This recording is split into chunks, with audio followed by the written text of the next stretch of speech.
OBC non creamy layer అర్హత నిర్ధారణపై ముఖ్యమంత్రి చంద్రబాబుకు బీసీ మంత్రులు, ఎమ్మెల్యేలు, మాజీ మంత్రి పితాని సత్యనారాయణ ఆధ్వర్యంలో లేఖ రాశారు.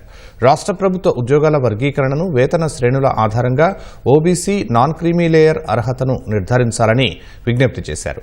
కేంద్ర ప్రభుత్వ మార్గదర్శకాలకు అనుగుణంగా సవరించాల్సిన అవసరాన్ని టీడీపీ, బీసీ శాసనసభ్యులు లేఖలో పేర్కొన్నారు.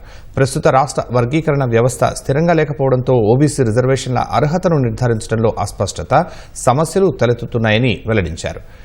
డీఓపీటీ గైడ్లైన్స్ ప్రకారం కేంద్ర రాష్ట్ర ప్రభుత్వ ఉద్యోగులు గ్రూప్ ఏ, గ్రూప్ బి అధికారులు నిర్దిష్ట షరతులకు లోబడి క్రీమీ లేయర్ విభాగంలోకి వస్తారని, దానికి భిన్నంగా రాష్ట్ర సివిల్ సర్వీసెస్ నిబంధనల ప్రకారం ఉద్యోగాలను స్టేట్ సర్వీసెస్ సబార్డినేట్లుగా మాత్రమే వర్గీకరించాయని వివరించారు.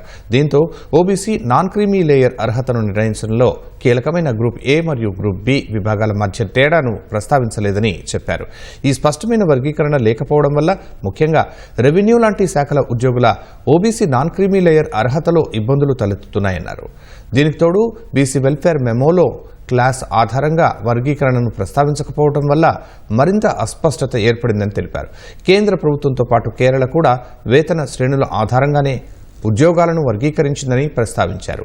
ఆంధ్రప్రదేశ్లో ఏపీ సివిల్ సర్వీస్ రూల్స్ 1991లో రూల్ 5ను సవరించాలని కోరారు.